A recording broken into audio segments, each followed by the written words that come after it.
Good morning. ప్రభువైన యేసుక్రీస్తు వారి పరిశుద్ధ నామములో అందరికీ శుభాలు. ఈరోజు మన అనుదిన ఆత్మీయ ఆహారంగా అపోస్తులైన పౌలు తెస్సలోని సంఘానికి రాసిన మొదటి పత్రిక 2వ అధ్యాయము 4వ వచనాన్ని ధ్యానించుకుందాం. సువార్తను మాకు అప్పగించుటకు యోగ్యులమని దేవుని వలన ఎంచబడిన వారమై మనుషులను సంతోషపెట్టు వారము కాక మన హృదయములను పరీక్షించు దేవునినే సంతోషపెట్టు వారమై బోధించుచున్నాము. దేవుడు ఏదన్నా మనకిచ్చినప్పుడు అది ఆయన దయ వల్లే పొందుకున్నామని వాక్యం తెలియజేస్తుంది. మరి ముఖ్యంగా దేవుని పని చేసే మనం, అది సువార్త ప్రకటించే సమయం కానీ దేవుని నామములో మనం ఏదైనా చేస్తున్నప్పుడు దేవుణ్ణి మాత్రమే సంతోషపెట్టు వారమై ఉండాలే తప్ప మనుషులను సంతోషపెట్టడానికి మనం ఏది చేయకూడదు, ఏది మాట్లాడకూడదు.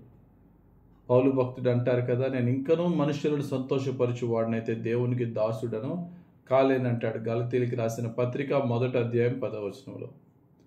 ఈ లోకంలో చాలామంది ఇతరులను ముఖస్తుతి చేయడం అనేది వారికి బాగా అలవాటు అయిపోద్ది. ఎందుకంటే వారిని పొగిడి వారి నుండి ఏదన్నా సహాయం పొందుకోవడం.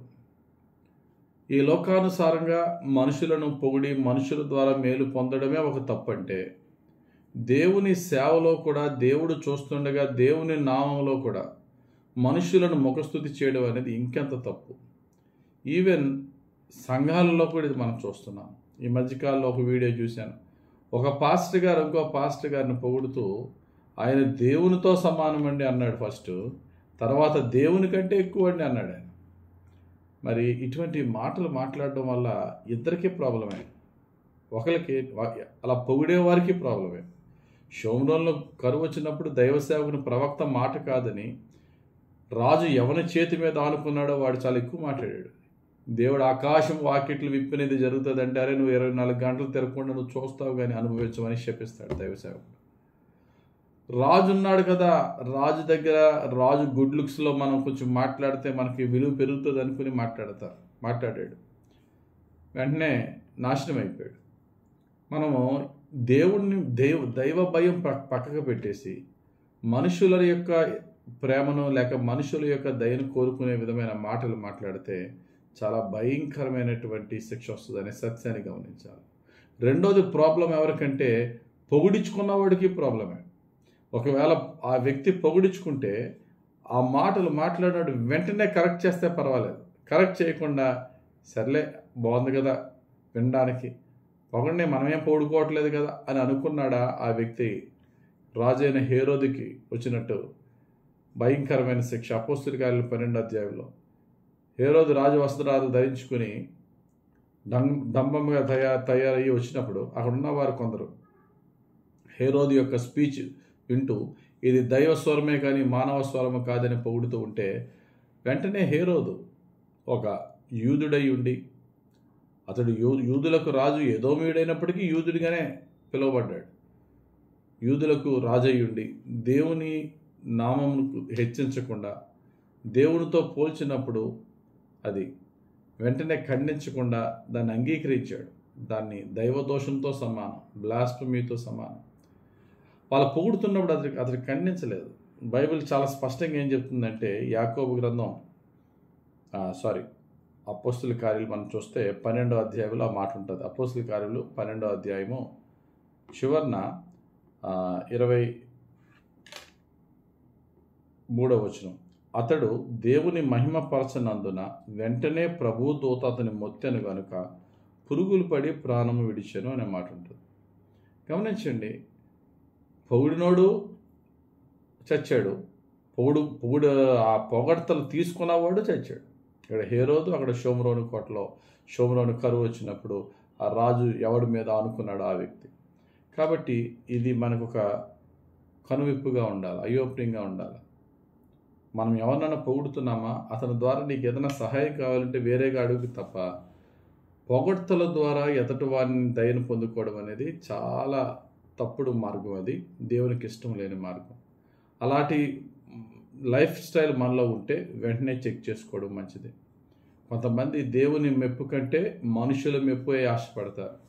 అందుకని యేసు ప్రభు అంటారు, అధికారుల్లో చాలామంది ప్రభువునందు విశ్వాసం ఉంచారు కానీ పరిసయ్యులకు జడిసి వారు ఒప్పుకోరలేదు. ఎందుకంటే వారు దేవుని మెప్పు కంటే వారు మనుషుల మెప్పును ఆశించారంటాడు. మనకి ఈ మాట యోహాను సువార్త 12:43 ఉంటుంది. యేసు ప్రభు వారిని చూసాక వారిని చూసి బాధపడుతున్నాడు. అరే మీకు సత్యం తెలుసు కానీ ఒప్పుకోవట్లేదు. కారణం ఏంటంటే మనుషుల మెప్పు కావాలా, దేవుడి మెప్పు, దేవుని ఆశీర్వాదం దేవుడు మీకు కనబడట్లేదు కదా అని. అది మీ జీవితంలో ఎంత నష్టపోతారో తర్వాత మీరు అర్థం చేసుకోండి.